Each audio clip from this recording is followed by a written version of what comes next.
Cabinet की बैठक में लिए गए निर्णय, जिसमें समाज कल्याण विभाग में अटल आवास योजना चलाई जाती है, धनराशि काफी कम दी जा रही थी। उस धनराशि को प्रधानमंत्री 3.5 लाख से बढ़ाकर 13 लाख करी गई। राज्य कर्मचारी के दिवाली बोनस के लिए की फाइल मुख्यमंत्री के अनुमोदन के लिए भेजी जाएगी व दुर्घटना बीमा 5 लाख से बढ़ाकर 10 लाख कर दिया गया है। आवास विभाग में लैंड यूज बदलने के लिए 15% पेट्रोल पंप के लिए लागू होगा। जो माननीय मंत्रिमंडल की बैठक थी उसमें हमारे 26 मत थे, जिसमें से 2 मत स्थगित हो गए हैं। मैं शेष के बारे में आपको बताना चाहूँगा। पहला मत था हमारा परिवहन विभाग का, जिसमें उत्तराखंड सड़क सुरक्षा कोष नियमावली में परिवर्तन किया गया है। इसमें जो पहले तक ये व्यवस्था थी कि जो कंपाउंडिंग की फ़ीस है उसका 25% जो है उत्तराखंड सड़क सुरक्षा कोष में जाता था। उस 25% की धनराशि को अब 30% करने का माननीय मंत्रिमंडल के द्वारा निर्णय लिया गया है। राष्ट्रीय बाल अधिकार संरक्षण आयोग द्वारा कुछ सुझाव दिए गए थे, उसी को अडॉप्ट किया गया है। इसके अंतर्गत ये व्यवस्था थी कि यदि कोई बच्चे 60 दिन से अधिक समय तक बिना इन्फॉर्म किए हुए अनुपस्थित रहते थे तो उनको आउट ऑफ स्कूल मान लिया जाता था और उनको जो सुविधाएं मिलती थी वो उनको रोक दिया जाता था।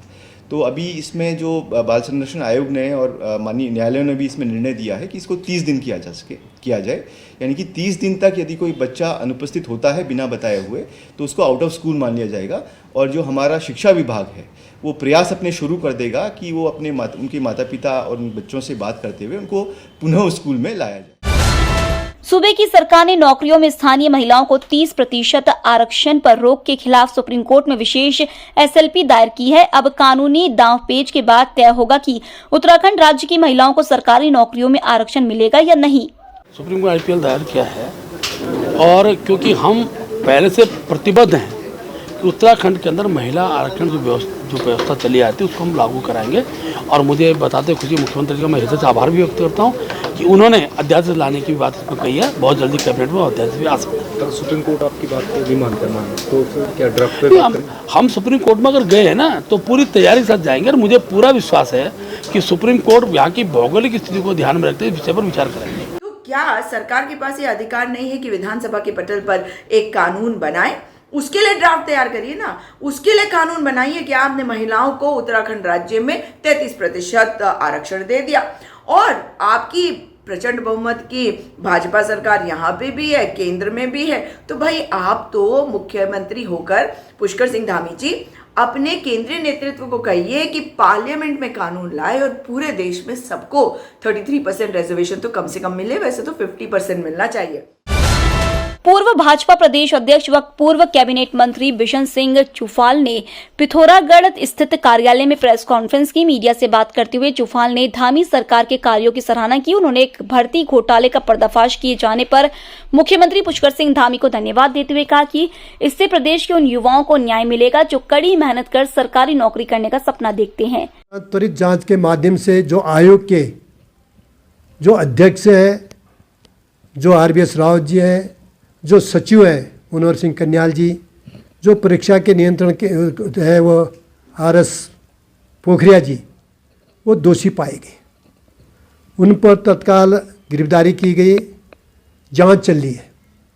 इस पर जो भी अधिकारी आएंगे, जो भी कर्मचारी आए, उन पर कार्रवाई की जाएगी, सख्त से सख्त कार्रवाई की जाएगी।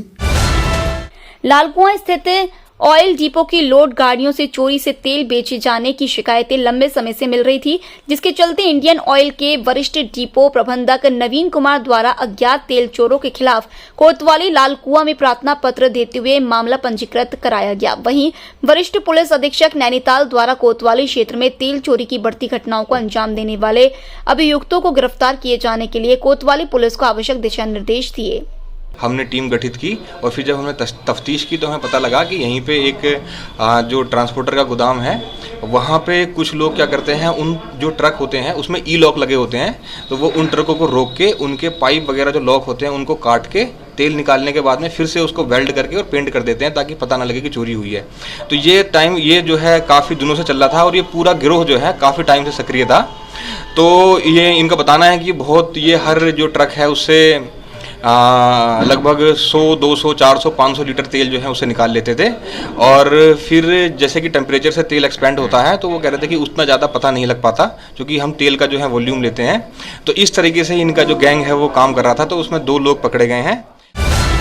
सरोवर नगरी नैनीताल से लगभग 35 किलोमीटर दूर केंद्रीय रक्षा एवं पर्यटन राज्य मंत्री अजय भट्ट ने केंद्र सरकार द्वारा स्वीकृत खैरना कोसी पुल का स्थलीय निरीक्षण किया। इस दौरान उन्होंने निर्माणदायी संस्था को नवंबर माह के द्वितीय सप्ताह तक पुल का कार्य पूर्ण करने के निर्देश दिए। केंद्रीय रक्षा एवं पर्यटन राज्य मंत्री अजय भट्ट 1003 लाख की लागत से केंद्र सरकार द्वारा स्वीकृत खैरना कोसी पुल का स्थलीय निरीक्षण करने पहुंचे। भट्ट ने कहा, जल्द से जल्द जनता के लिए इस पुल को समर्पित किया जाएगा। ये जो पुल आज यहाँ पर बनी है, इसका मैंने बहुत पहले माननीय विधानसभा में उठाया था कि इसकी गरारी बैठने लगी बगल वाली 100 साल से पहले हुई।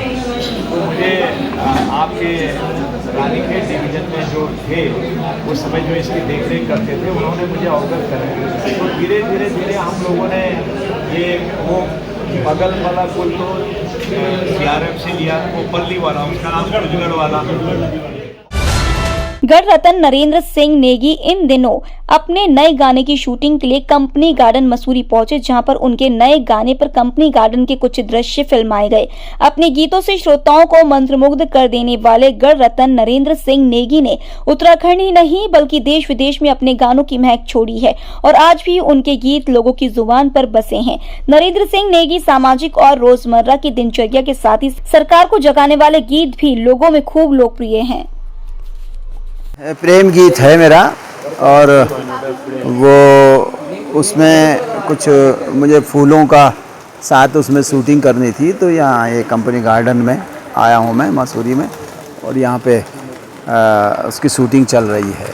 तो उसमें अब इस समय फूलों का मौसम नहीं है, लेकिन यहाँ पे मैं देख रहा हूँ कि काफ़ी फूल यहाँ पे उपलब्ध हैं, इस मौसम में भी, बरसात में भी। तो इसी को हम शूट कर रहे हैं और कोशिश कर रहे हैं कि एक अच्छा गीत लोगों के बीच में जाए।